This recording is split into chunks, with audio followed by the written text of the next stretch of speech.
This is Hannibal here from thehannibaltv.com, and I am with none other than Jake Shannon from Scientific Wrestling, catch wrestling expert, has worked with guys such as Harry Smith. He is a protege of Billy Robinson, and he's a great scientific wrestler. I used to be a grappler, and I would watch his videos often to get some tips. So it's a pleasure to have you on. And how are you doing tonight, sir? Dude, I'm doing awesome, man. I'm super stoked to be here. I love your setup, man. You got cool graphics too, man. You got it really this is cool. I like it. How did you get into the catch wrestling? Because I used to do grappling. I never liked gi. I found that from an amateur wrestling background that belts didn't really matter because you could use amateur wrestling and beat someone of a higher belt than you. Yeah. So catch wrestling incorporates more amateur wrestling than like jujitsu, I find, and I find that it's more useful. Yeah. So, my mom put me in Pee Wee wrestling. I was 4 years old. I just turned 49. So I've been like a student of this for 45 years, which blows my mind. I took some breaks here and there, did some martial arts stuff, did judo. And I even did some pro wrestling for a while. And, I've always, so I ended up going to the UFC 2, which was in 1994 in Denver. And it was like this epiphany, dude. It was like, my God, what is this? I need to get involved with it. But there was like nothing anywhere. Nobody was doing any grappling whatsoever. Like, you have to remember, like, I don't know how old you were, but I was 20. And dude, like the closest thing before the UFC came out was like Van Damme movies and shit. Like nobody had any idea about anything, especially for a young guy like me. So I just started traveling around trying to learn as much as I could. And, I came up with like blue collar parents. So I didn't have a lot of money and I didn't have any connections. So I just hustled my buns off, dude. And I did grappling for a while, and I was like you. I didn't really like the gi, and it just didn't sit right with me. And to be honest, I was never really a pro wrestling fan, but I was dating this girl, and she was super hot, and I really wanted to impress her. And she was into pro wrestling, so I was like, okay, cool. This is like I can't play an instrument, and I know how to wrestle a little bit, so this is my chance of being a rock star with whatever limited skill set I had. So I got involved with indie pro wrestling, but I ended up having some modest success and got I had a WWE tryout for Tough Enough. I don't know if you remember that TV show that they did, that reality show. With Al Snow running it. Yeah, Al Snow and Taz were actually in charge of my tryout. And that was 2001, I think. I ended up touring with the Vans Warped Tour in 2001. They had a pro wrestling troupe that was part of, all the extreme sports, the skateboarding, the BMX and all that. And, but my heart was never really in it. I just was like, dude, I never wanted to be an actor or a performer in that way.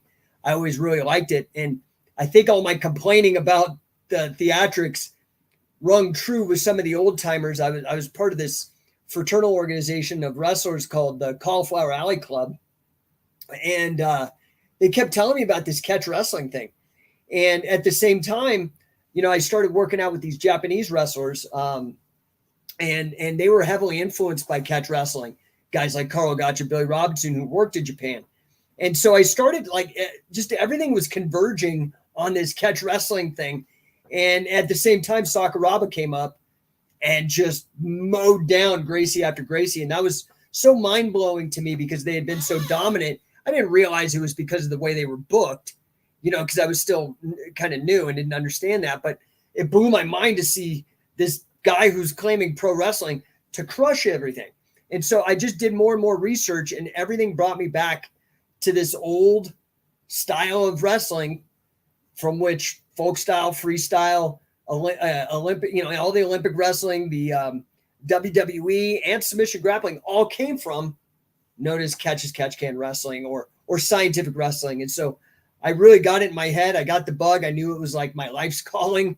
and I just put everything behind it and started the company Scientific Wrestling in 2003, and just been busting my ass, honestly. And you know how it is. It's like, if you bust your ass long enough, you catch a couple breaks and it really works out for you. And so I was lucky to apprentice in coaching under Billy Robinson for like 7 years, and really did my best to codify and systematize his teachings.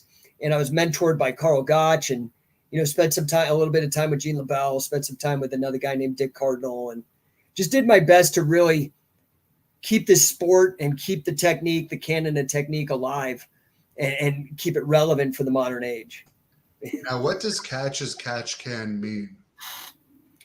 So it basically means it's in reference to the time, right? So you have to understand most wrestling. So catch as catch can came to be like in terms of like being recorded and people actually contesting it, knowing about it, was the 1870s, right? Like 150 years ago.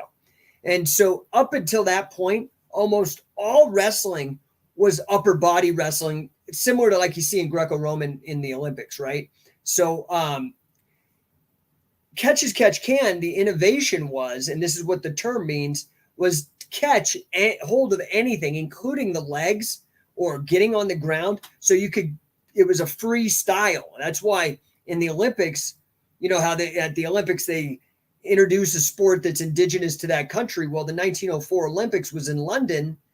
And so they introduced amateur catch as catch can, which eventually became freestyle.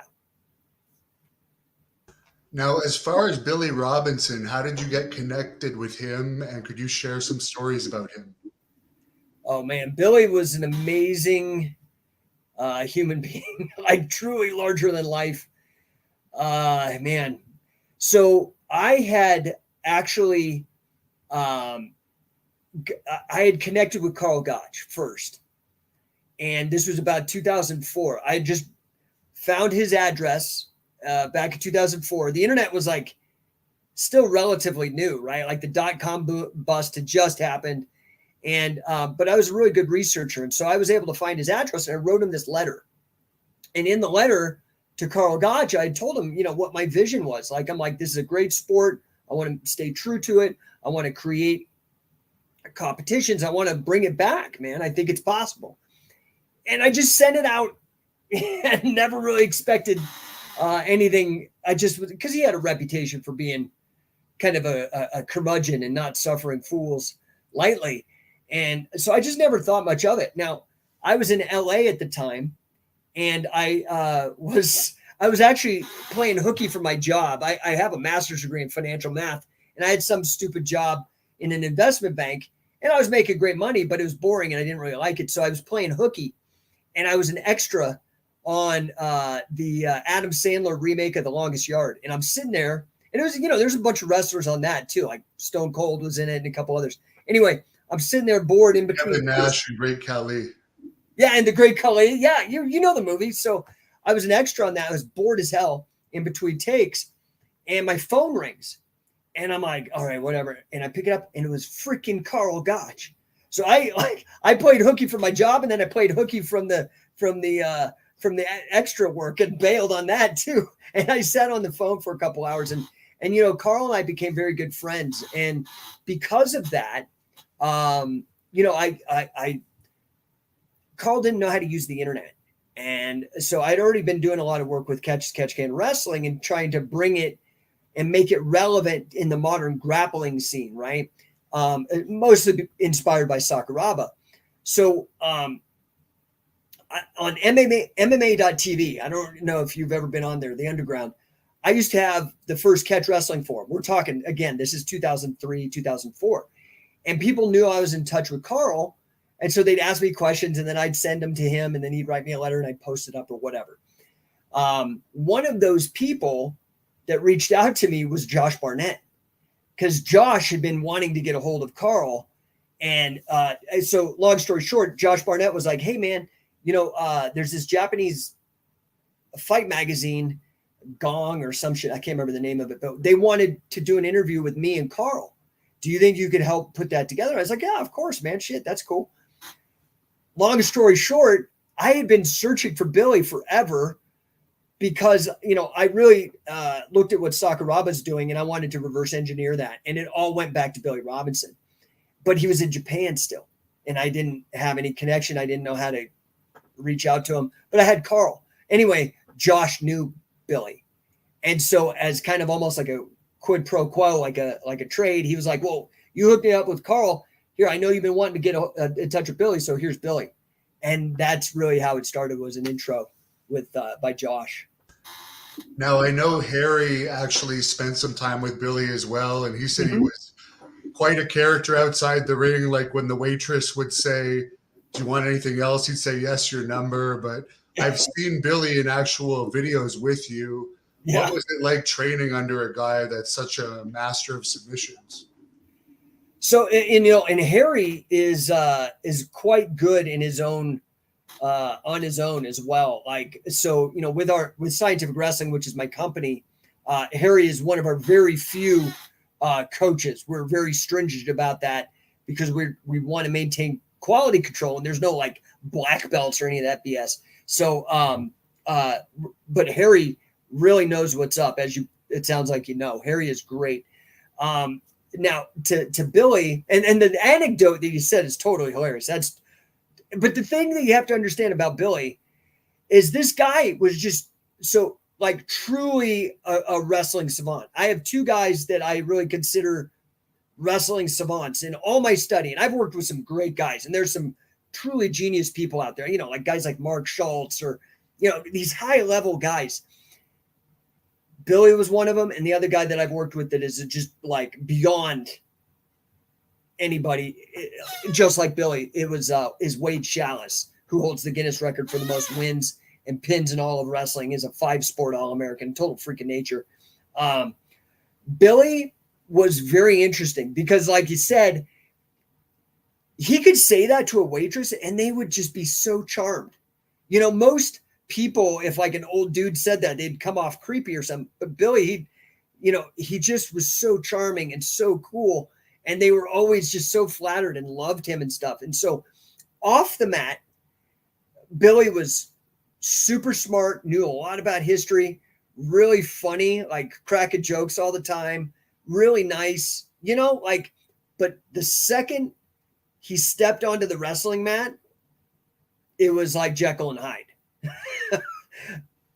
It just everything was wrestling, and it was like, do it again and again and again and again. I mean, I actually got it tattooed on my arm to get it out of my brain because it was like PTSD.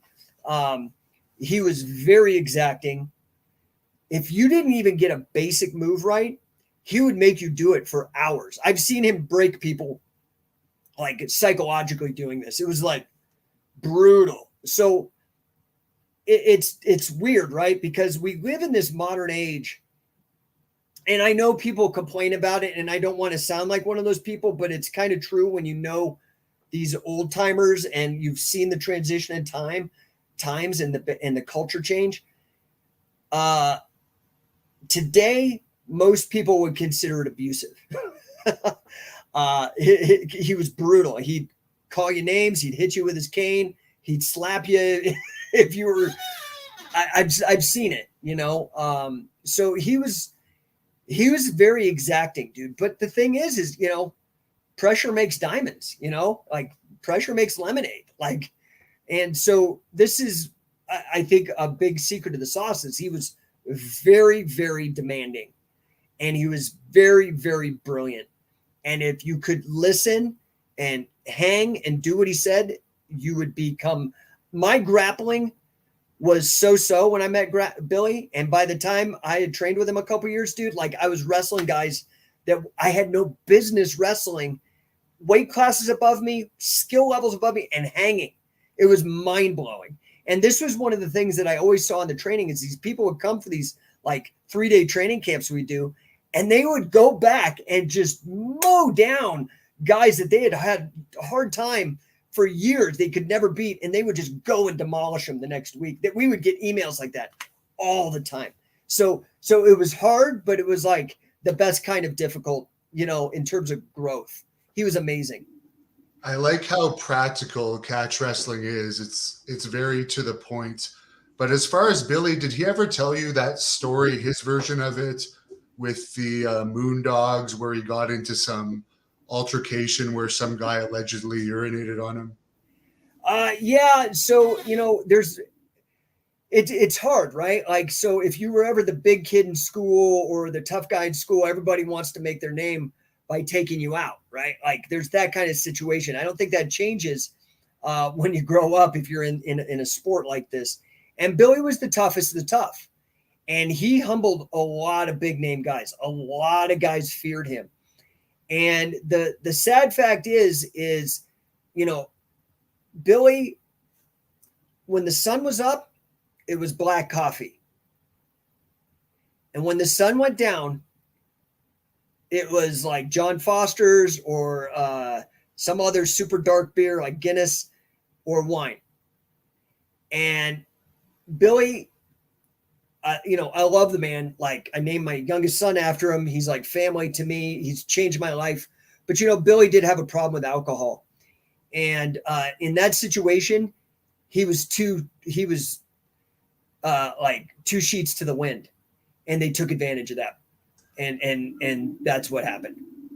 And I was told by the promoter of that tour, Gino Brito, that he was attacked. Like, it was like a surprise attack. It's not like they went outside together and agreed to have. That's the only way, dude. That's the only way you're going to beat Billy. I mean, it's just the fact. And like, yeah, it is what it is. He didn't really give a shit. It didn't bother him too much because he was like, yeah, neither of those fucking guys would ever meet with me one-on-one. How did he end up in Japan? Who brought him over there to do the training of the MMA fighters? So it's kind of interesting. And this actually circles into kind of the challenges that Billy had with alcohol. You have to understand that, you know, Billy Robinson in the 70s was about as big as you could get in the sport. He was telling me, he's like, I remember him telling me, he was like, you know, Jake, I was making like $50,000 a week in the 70s. Okay.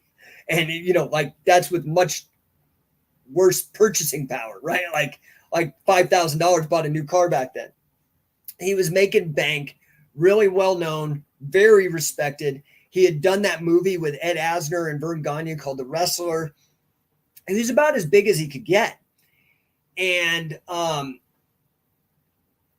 not sure what happened, but, you know, he was traveling. You know, I don't know how much you know about the business of pro wrestling. I think you're pretty well aware of it. But that road. Yeah, I used to be a wrestler. Yeah, yeah. Matt was telling me. So that road schedule, he was gone all the time. Long story short, his marriage in the 80s, the early 80s, and as he was coming down, you know, age was wearing on him and all that kind of stuff, his marriage crumbled. And she kind of took him to the cleaners, and he was dead broke and was an alcoholic.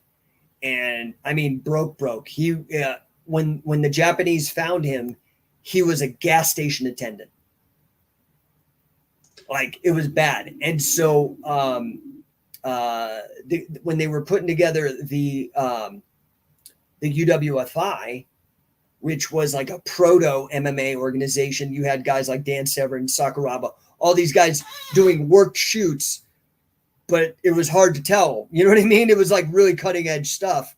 It was right before Pancrase, right before UFC, and they decided to bring out Billy, Danny Hodge, and Lou Thez. And I'm pretty sure Lou was probably the guy who really pushed on them to hire Billy, and it changed his life. It pulled him out of that funk. And so he was the head coach for the UWFI, and then, you know, ran that as long as he could. And then it just kind of fizzled out, and he stayed with one of the guys that was on the roster, Miyato-san. And so he was coaching at Miyato-san's gym for a number of years until then he and I connected, and he was kind of done with Japan. He was like burned out, wanting to leave. And his son Spencer lived in Arkansas, And he wanted to spend his final years trying to be close to his son, I think, making up for the missed time and stuff like that. You know, Billy always had money, put his kid through all these fancy private schools and all this. And his son is like, he might be a general now, but when I was with his family, he was like a colonel in the National Guard or something. So Billy really cared about his son, but just was always estranged because of the work schedule. And I think some of the alcohol, and, you know, I'm gonna be honest, like, I think Billy was one of those guys who had a lady in every port, if you know what I mean. So he had some regrets as he got older and really wanted to reconnect with his son. So when I was like, Billy, let's go, man, let's do this. You're like the guy. And I'm afraid that, you know, this information needs to be passed on, because the modern grappling scene is just synonymous with this Brazilian jiu-jitsu. And they're like, the grappling literacy is very low because of the marketing machine and the propaganda, and people don't actually know. And like, I think we have a kind of a duty and an obligation, man, to push this. And he was 100% on board. And then it also brought him back to be living next to with his son, Spencer, you know what I mean? Like in the same town. So they were able to reconnect too, for like the last 70 years of his life while he and I were working together. Now, I was watching your videos, as I mentioned, with Billy, and the Graffit is the one grappling move, even though they'll call it in jiu-jitsu a neck crank, but it works. That was my favorite one of the series you did with Billy. What was your favorite, and what's your opinion on neck cranks? Because in my opinion, if they work, they should be allowed. So, you know, this is kind of the portion of these kind of talks where I have to do one of those like public service announcements, PSAs. You know, I've been grappling for so long. I started in '94 with the submission stuff. And I didn't know this, but I ended up suffering a stroke because I didn't know the symptoms of a stroke. And I'm not sure if it was a neck crank or a choke, but it collapsed my left carotid artery. And I only have one carotid artery right now. And it's been that way since probably 2007 or 8 or somewhere around there is where the doctor's best guess when it happened. So that said, both are very dangerous, right? Like, and I'm not like one of these people like, don't do it. Like, you know, do as I say, don't do as I do. Like, do it. It's awesome. But it's like leg locks. Like, don't be tough. What we used to do in the old days, try to fight out of chokes. That is the dumbest thing, most dangerous thing, where you're going to end up hurting yourself like I did, right? So both are great. But honestly, to steal a phrase from Karl Gotch, why would you go all the way to China when you could just go across the street to 7-Eleven? A neck crank is 1,000 times easier to get, in my opinion. I'm a big fan of neck cranks. I think that is a much easier submission to get, honestly, than a choke and a quicker tap. And it's funny, like if me, just being an amateur wrestler, goes to a jiu-jitsu place and taps someone with a neck crank, they're going to say you're using neck cranks. But to me, it's whatever works. Dude, okay. Well, I mean, the thing is this is why jiu-jitsu is not won in a significant way in MMA in a long time, because MMA is like, I don't care about your belt. Leg locks are legal. Neck cranks are legal. We saw what Khabib did to McGregor, man. Like, it's a legal move. I don't understand, you know, like I think Dean Lister or somebody said, you know, like, why ignore 50% of the body? Well, catch wrestling's been ignoring 0% of the body since like 1870. But again, it's like a grappling literacy thing. It's just, and there's so much documentation. It's so much books and facts. And it's just, I don't know, man. Like, it's like guys like us that actually dig a little deeper understand this, but it's kind of crazy. I feel like I'm screaming into an abyss sometimes about it, you know? And I mean, you've said it, I believe, in some of your videos, and Harry has said it. You control the neck, you control the body. So to me, it's easy. But as far as Karl Gotch, you brought him up. He's known as a god of wrestling. For those not familiar with him, could you tell us a bit about his history and also what it was like working with him? So Billy, you know, was, again, and I use this word, and I mean, I think younger people would call it abusive. I don't call it abusive. It's just fucking tough as shit, like super hard. big expectations and rough. But, Billy was really rough. And Karl was, an old school. And Karl was 12 years older than Billy. And actually came up even harder than Billy. And the reason I say that is because Karl was meaner than even Billy. And Karl was bigger.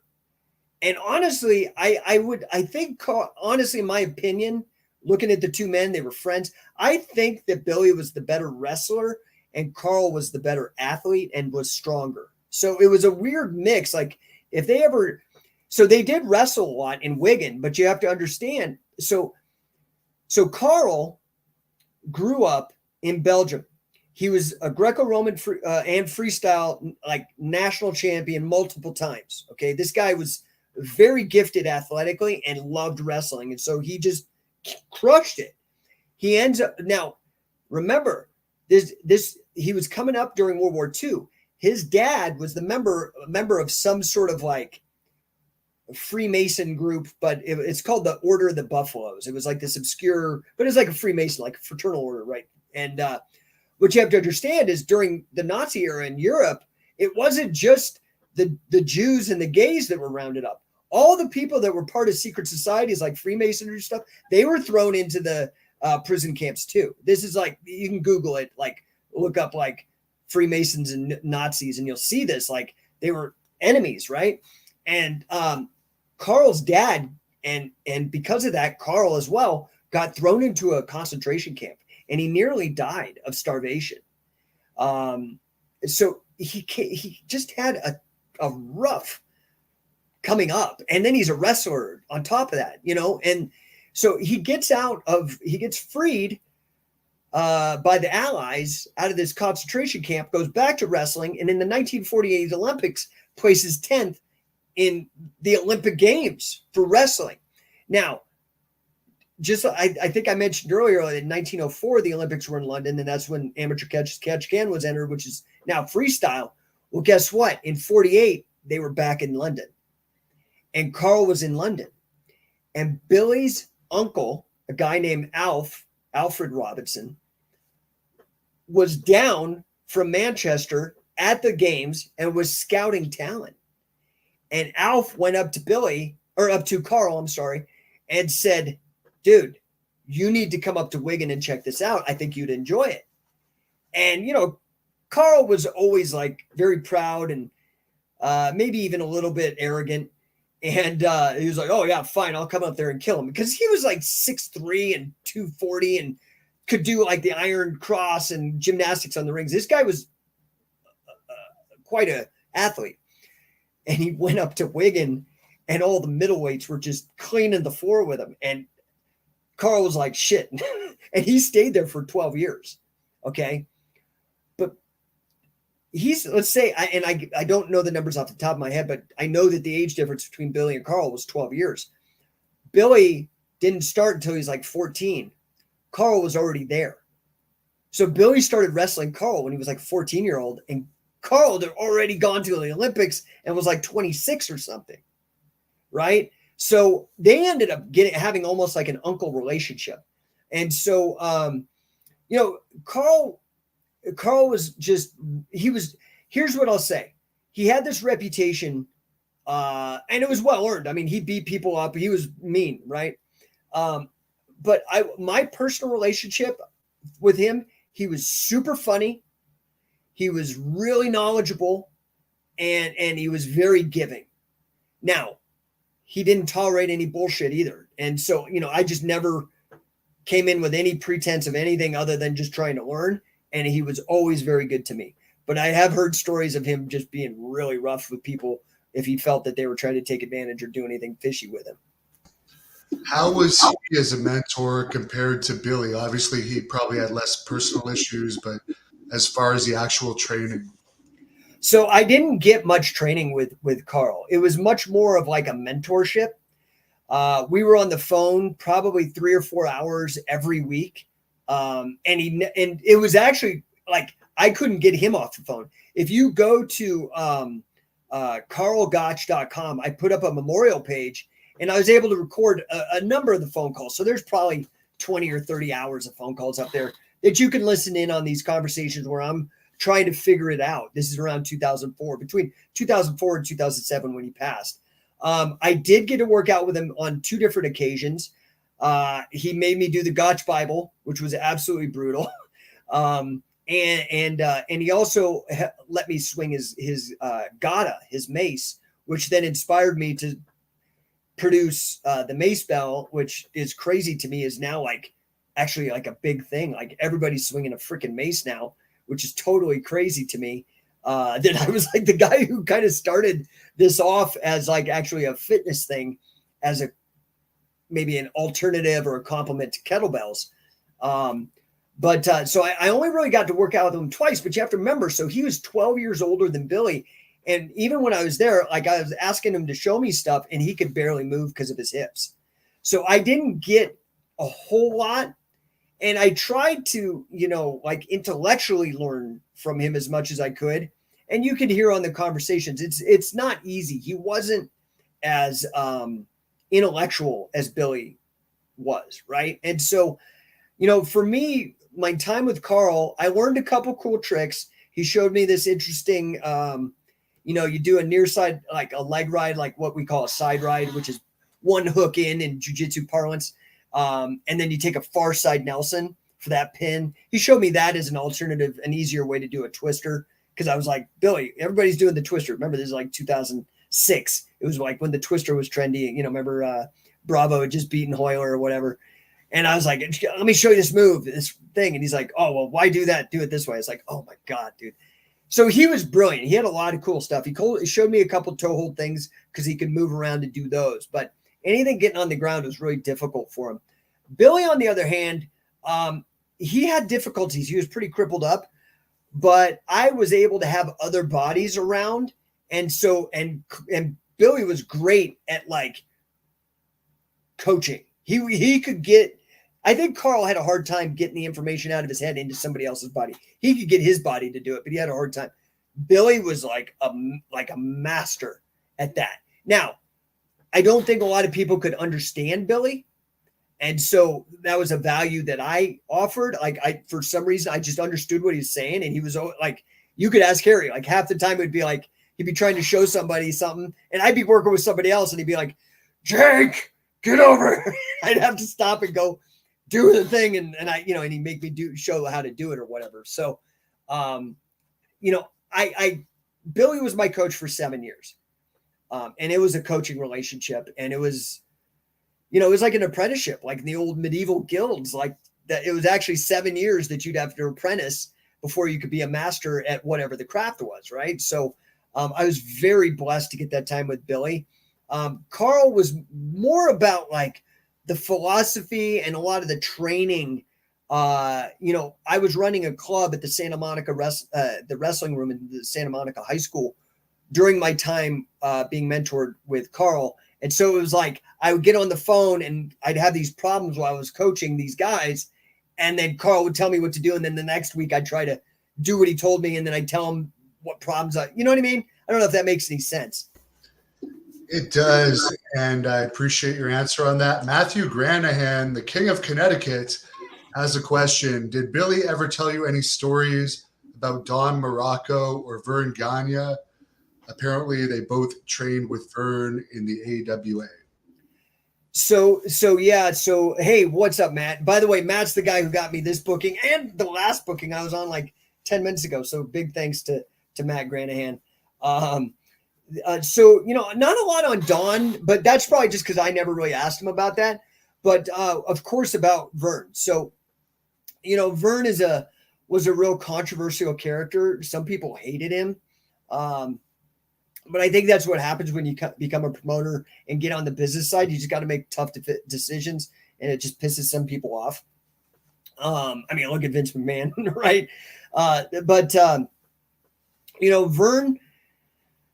Vern had a lot of respect for Billy. Because obviously Vern came up through the Stecker brothers, which were legit catch guys. They were the guys who found Vern.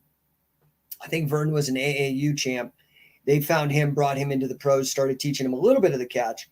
And then you know, he had a lot of success as an athlete and as a wrestler, a pro wrestler too. But when he turned into a promoter, you know, he needed somebody that was a shooter to be the policeman, right, for his promotion. And Billy ended up really being that guy. And so Billy ran those training camps for Vern as well. This is where Iron Sheik came up, Ric Flair came up, Sergeant Slaughter came up. All these guys came up actually going through Billy Robinson's training camp. And it's hilarious. If you read one of Ric Flair's memoirs, he tells all these like horror stories about these training camps with Billy Robinson. And I get a chuckle because I'm like, oh my God, this is like so Billy. Yeah, like Billy and Vern, they had a very good relationship. I think that, you know, clearly Vern thought a lot of Billy, and he booked him basically as the heel in that movie, The Wrestler, against himself, against Vern, right? Because Vern was like the main guy who made that movie happen, was the producer. And so he clearly thought a lot of Billy because he thought it would put him over. I mean, that's what Vern was always very famous for. So, I mean, there's a lot of stories like that. Nothing too salacious or anything like that. You know, Billy was an interesting character. I knew him probably better than anybody, honestly. I mean, I Ghost wrote his life story, but he was still very private. You know, he was still very private, even, and maybe that's just being British or something. I don't know, but he didn't get into a lot of like salacious detail stuff, you know. Another question from Matthew is he wants to know about his old coach, Billy Wicks.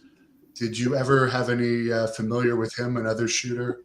Yeah. So yeah, this is a mutual friend that both Matt and I had. And Billy Wicks, I met because of my connections at the Cauliflower Alley Club, which is a fraternal organization for professional wrestlers, right? And it used to really be about, because there was no retirement plan for pro wrestlers. It was a way to really look after the old timers once they retired and whatnot. And Red Bastien, both Red Bastien and Nick Bockwinkel through Billy, I ended up becoming friends with. And Red Bastien actually came up in the Carnies with Billy Wicks, learning under this old timer named Henry Colin, who was a student of Farmer Burns, right? So Billy Wicks, interesting dude, was the heel against Sputnik Monroe during like the racially charged era in Memphis.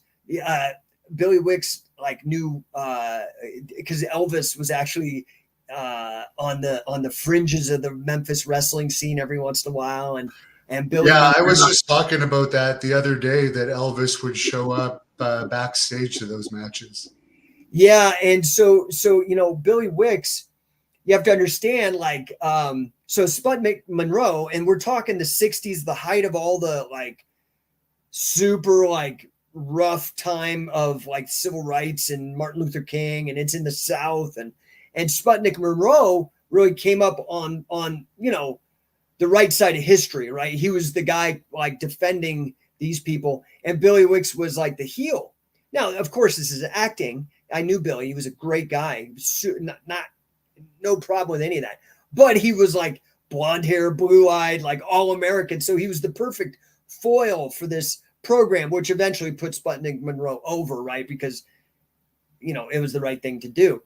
But Billy Wicks, you know, he was a sheriff, just the nicest guy. And again, off the wrestling mat. But, you know, I never really, he was, again, much more like how Karl was in my early days when I was trying to get my bearings. He really set me right, but I never actually got to meet the guy. But he was so generous. He would send me tapes and tapes and tapes of what he was teaching his guys. And then I would take like the information from Karl, some of the information from Billy Wicks. Now I was in LA, so I was also taking classes with Gene Labelle, and I would mix it all together and try to figure out a system, right? But it wasn't really until Billy came around that everything just freaking like came together in a real way for me, where it just all clicked. Billy was something special, man. He really had like a real talent. He could see a move and adjust you like an inch and turn it from absolute shit into like a nuke. You know what I mean? Like just by adjusting like an inch. Unbelievable. Unbelievable. I was very blessed to be able to, it's like learning carpentry from like the best carpenter on the planet. It was like, oh my gosh, this is unbelievable. Now you mentioned Gene Labelle. He was the policeman for his brother's territory, Mike Labelle in LA, but he also trained Ronda Rousey. He was friends with Roddy Piper. He's been involved in the movie industry. What's your connection been with him, and any stories about him to share with us? So Gene is amazing. I love Gene Labelle. He, man, like nicest guy ever, honestly. And again, a total terror, like would just demolish you. So when I moved to LA, through the Cauliflower Alley, they put me in touch with Gene, and Gene would take me to the Sports Club LA and the Sportsman's Lodge. The Sportsman's Lodge in LA, and like would show me around, like introduced me to everybody. We co-presented an award at the Cauliflower Alley together. A guy who wrote his life story is a friend of mine, and his name's Bob Calhoun. And Bob and I, we had wrestled. He was the announcer for this promotion when I got booked by the Vans Warped Tour. So like, I mean, Gene's like family, and I'm working with somebody whose name used to be Noelle Labelle.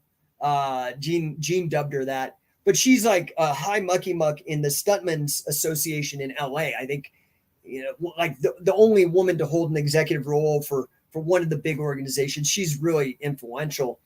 And Gene is just, I can't say enough nice things about Gene. So I went to him and Gokor's gym in North Hollywood. And this was probably, I would say this was about 2000 through 2003 and 2004. I went there. And, a lot of great guys like Monvel Gamburian was working out there at that time. Total beast. A guy, Santos Flanagan, known as Pacific Ocean, was there. Like really just a great community of people. And Gene Labelle is a national treasure. I can't speak highly enough of Gene Labelle. A fantastic human. Mike would like to know your top 3 favorite pro wrestlers of all time. Billy Robinson, Karl Gotch, and I'll throw somebody in there from the modern era, Kazushi Sakuraba. I like the shooters, dude, period. That's all. That's my only interest, honestly. Why did you leave pro wrestling? Was it just you found the love of grappling and didn't want to do pro wrestling anymore? So okay, I never liked pro wrestling ever. Like growing up, my dad was into it. My dad liked like Dick the Bruiser and some of these old time guys. And I just was like, this is stupid. I always liked I preferred like the Chuck Norris movies. You know what I mean? Like I liked the martial art movies more than I ever liked pro wrestling as a kid. But I was like this huge comedy nerd. Okay. I used to collect comedy albums. Like George Carlin's my favorite comedian of all time. Well, I was working in a video store this was in San Francisco. I'd already seen the UFC. I'd moved to San Francisco to train with a guy named Carly Gracie, who is in that area. And I was poor as hell. I was young. I was like 21. I'm working in a video store and I'm dating this girl. Well, first of all, I'm in this video store and this guy hands me this tape and he knows I'm like way into comedy and like avant-garde weird shit. And he's like, you need to watch this. And I look at it and it's called I'm From Hollywood by Andy Kaufman. And it was this documentary Andy Kaufman made, which later Jim Carrey kind of made into a bigger movie. But I'm From Hollywood was about his tale of him going into pro wrestling. And it is the funniest. It is so amazing. If you could watch it, I think you could see it, find it somewhere online for free. Type in I'm From Hollywood, Andy Kaufman. So hilarious. And it's this feud he has with Jerry Lawler. And it just like blew my mind. And all of a sudden I now had an appreciation because I'm looking at pro wrestling from a different angle. About a year later or 2 years later, I'm a young man, dumb. Maybe I'm still dumb. I don't know. Like I'm just not young. But I was dating this girl who was a stripper. And so she was way out of my league and I was way into her. And she was obsessed with pro wrestling. Like it was the Attitude Era, like, you know, like Stone Cold and The Rock were just coming out. SmackDown was a new show. And, you know, she was not impressed with the grappling stuff. She thought it was stupid, but she thought this pro wrestling stuff was cool. And so I was like, well, okay, I'm going to try to impress her. And I went and tried out for an indie pro wrestling group. And, you know, I ended up having some success. I've always been a lankier guy. And so, you know, I did some of the Hulk Hogan vitamins and packed on some serious weight and started lifting. I got up to about 225. And like I said, ended up getting some modest success. Wrestled Vampiro in the Toronto Sky Dome and had some cool experiences. Trained with Ultimo Dragon in his gym down in the outskirts of Mexico City. Learned with a pro wrestling Noah satellite that was up in Hayward, California, run by Bison Smith and Donovan Morgan and Mike Modest, called Pro Wrestling Iron. And, you know, I just got really frustrated, honestly. What really probably took me out of pro wrestling, I'm just going to be honest, was I just never had the look, right? And what was frustrating to me was that I would hit like this glass ceiling kind of thing, because this is before the Adam Coles and the small guys really took over. Like when I was wrestling, you had to be like 6'2" and 250 to really get a look, right? This is like the WCW era, right? And so I just was really frustrated because there were so many guys that I would wrestle with on these shows, and they believed their gimmick, and I knew I could fucking kill them. I knew I would just, it wouldn't even be like a minute, and I would just totally tap this dude out, and I could never get over because I just didn't have the look. And honestly, it just frustrated the hell out of me. I'm going to be honest with you. And around that time when I was really having this discontent with it, and I'm like, man, you believe your gimmick, dude, you're going to get killed, bro. Like, and at that time, I was starting to learn about the Japanese approach to pro wrestling, influenced by Carl and Billy. Sakuraba's mowing through the Gracies, and all that starts to culminate. And I'm like, fuck it, I'm going to do this hybrid thing of like the grappling UFC shit and the pro wrestling stuff. And the funny thing is it's been around for 150 years already. So I'm actually just kind of bringing something back, is the irony, even though it was brand new, right? Now, Harry Smith, as we brought up a couple times in here, has been training with you for many years, and Billy Robinson. How do you think he would have done in MMA? I know he's, I think, chosen to just stick with pro wrestling, but I do believe he might be the most technical pro wrestler out there in 2022.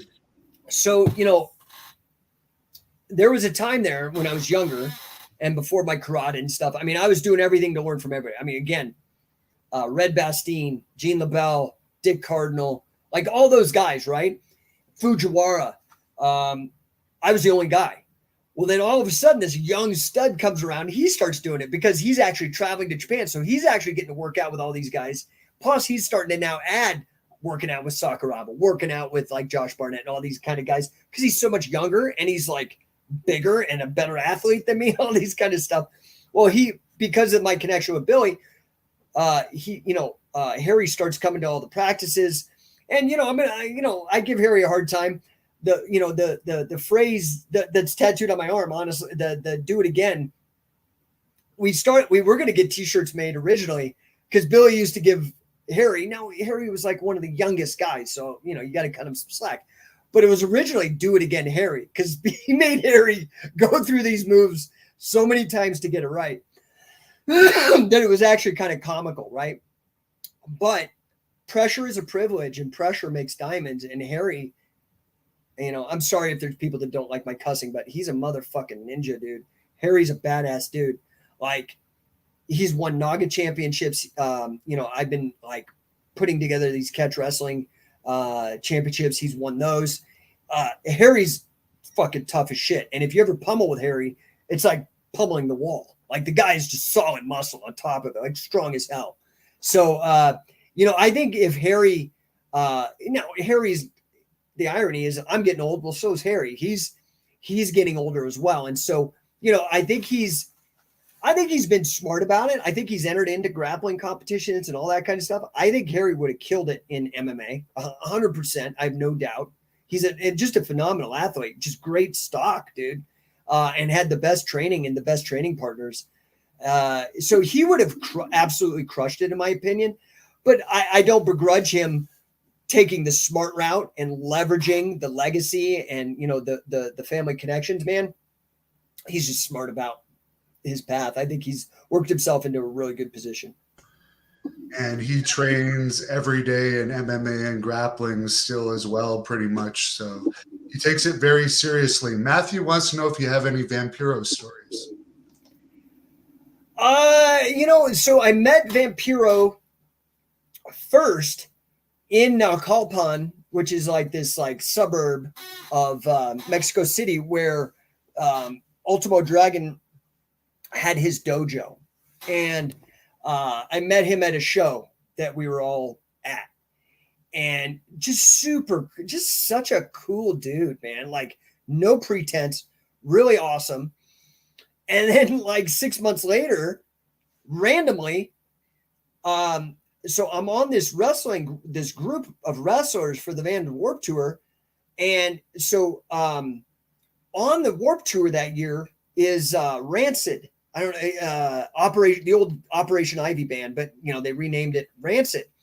And they were on the tour, and they're huge pro wrestling marks. So they were actually always part of our shows, and always we were on their tour bus or they were on our tour bus. Super cool guys. Well, when we get to Toronto, because they're fucking Rancid, they're huge, they ring up Vampiro and they're like, dude, you should come and wrestle the show. And Vampiro's like, yeah. Well, everybody else on the roster was fucking scared. And I'm like, oh shit, dude, I'll wrestle Vampiro. Like, this is like a total opportunity, man. I'm gonna totally do this. And so, we wrestled, and I think, I don't think he realized that, clearly he didn't know me, that I had a shoot background. So our first tussle, we just called it. We didn't really prepare anything. We just got in there and wrestled. But I rolled him up in a moss straw cradle, and I held him for a 2 count. And he was so cool about it, though. He kicks out and then just destroys me with a bat and a chair or some shit like that, but threw me through a table. But he was just like, dude, total light touch, like the most professional, tough dude ever, like a great guy. I don't really, but here's a funny thing is I saw him on Twitter last year, and I said, hey, dude, I remember I wrestled you at the Toronto Sky Dome for the Vans Warped Tour. And he's like, oh my God, I totally remember that. So I even screenshotted the tweet and everything, because it just meant a lot that he actually remembered our match. And I have wrestled him a couple times, and he is tough. How some pro wrestlers will back off or get upset if you get a little rough, but oh no, he's in it, dude. Now you have this #1 podcast stuff behind you. Do you want to tell us a bit about that? Okay, yeah. So and see, I've got this. I got a #1 belt too. So, one of the things that I've, obviously I've spent most of my adult life and even my childhood studying wrestling or grappling or martial arts in some capacity, and it's a huge passion of mine. And one of the things that I think was instrumental in my modest success that I've had, and in enjoying what I've been doing, is that I always tried to learn from the very, very best. I did whatever it took.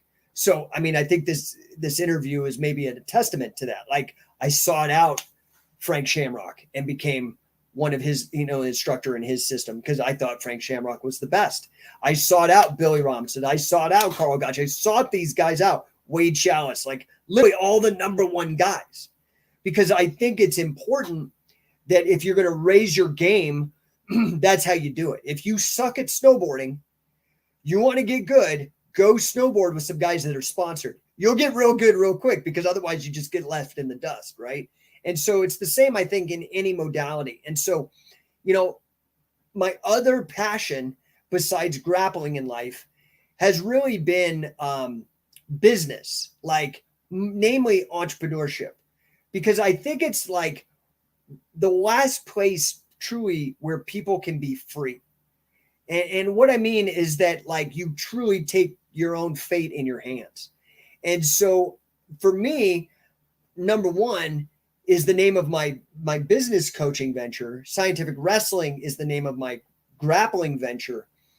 But I've tried to merge the two. So for example, I run this promotion that's part of Scientific Wrestling, and it's called Shoot Pro Wrestling, right? So people who know pro wrestling know that a shoot is a legitimate contest. So the name is Shoot Pro Wrestling because it's competitive grappling done under professional wrestling rules. So we held the first ever competitive tag team championship tournament ever. We have the first ever legit tag team champions held by Brandon Ruiz, by the way, like feel a world grappling games champion, All-American in Greco-Roman, Machado, third degree black belt, just a total badass dude, is our tag team champion.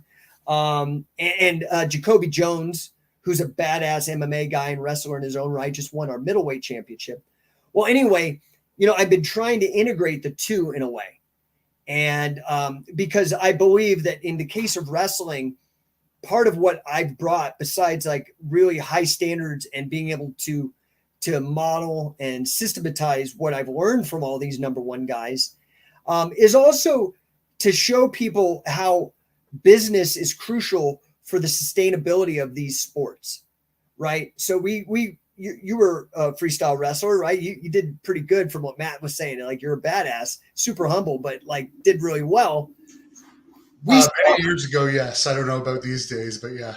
But we saw what just happened at the last Olympics. It almost got booted off the Olympics, right? So I think that, we as wrestlers in the United States, I don't know how it is in Canada, but I'm sure it's very similar, is that honestly wrestling has been socialized. It's like through the public education systems and through these state subsidized organizations that offer wrestling. And we're lucky in that regard. But at the same time, we're just subject to the whim of, like in the United States, like Title IX or some Olympic committee just yanking it. And then like, what the hell do we do?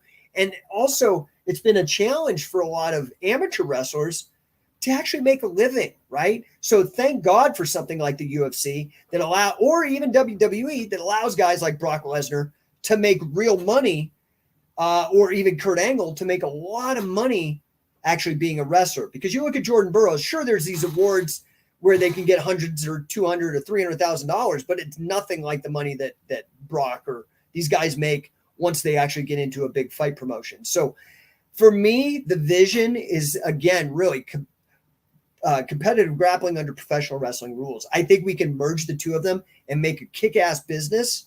And that's really what I'm trying to do. But the number one coaching is really, so I partnered with a guy, I don't know how popular it is in Canada, but he's a pretty big name here in the United States, Grant Cardone, who is actually the world's number one sales and marketing trainer. So I do help pretty big corporations. I come in and I help align their employees. I help convert their managers into coaches to help blow up the revenues, to demolish employee disengagement, and to really get everybody rowing to where the culture, the corporate culture, is in alignment with what the mission of the company is. Because a lot of times that really gets lost as a company scales and gets bigger. And last question for today, Matthew brings up, but I was going to ask you anyways, your association with Eric Paulson, who, speaking of Brock Lesnar, I believe he was one of Brock's grappling coaches.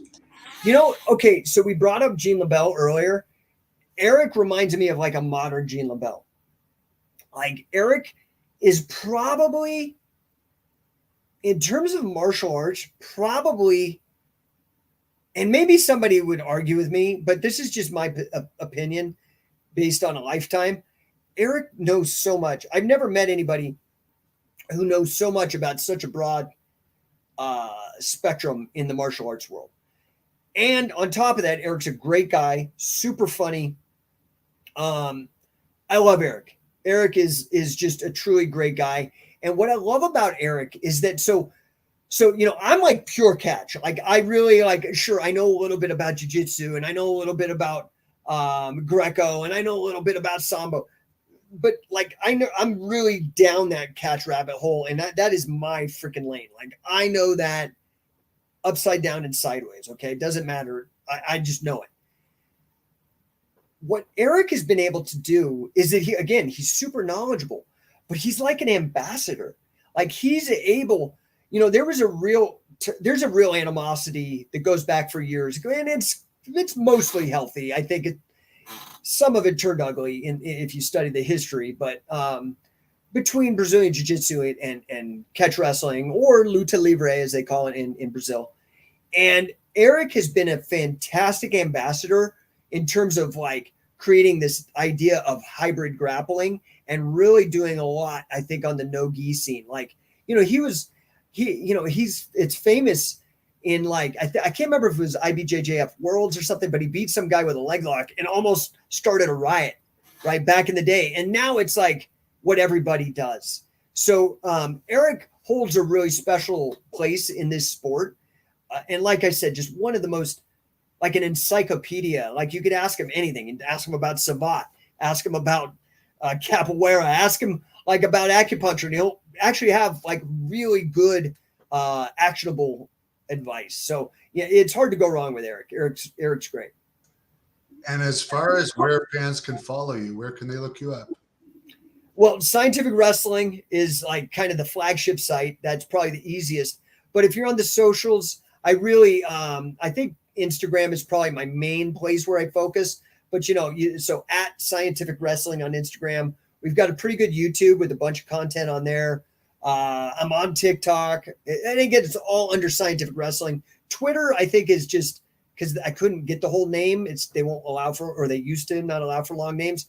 And it's just SCI Wrestling, and Facebook, all that. So I'm pretty much everywhere because the company's been around since before Facebook, before YouTube. So I guess I just jumped on them. So we usually have a presence everywhere. But the best place, if you want to poke around for all the different offerings and all the different opportunities to learn, is scientificwrestling.com.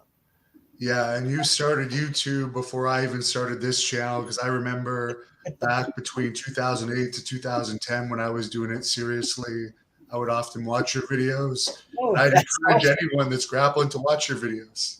Oh, man, that means a lot, dude. Like, it's really weird, dude. Like, it's like the mace belt. Like, sometimes I just feel like a normal guy, and then, like, I walked in to a 24-hour fitness, and there's a mace, and I'm like, hey, dude, that's awesome. I invented that. And they just look at you sideways like, yeah, you invented it. I'm like, dude, I actually invented that, But yeah, it's just the whole wrestling thing has just been such a blessing in my life. I mean, I do have some pretty gnarly injuries from it and whatnot, but dude, I wouldn't change a thing.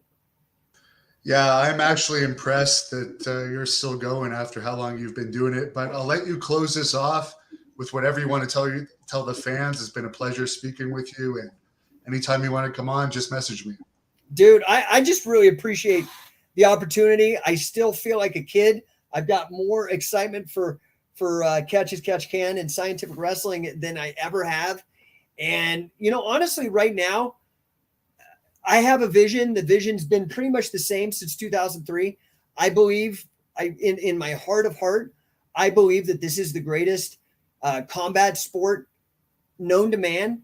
I think the numbers, I think there's a good argument for it, but I also mean from a business standpoint.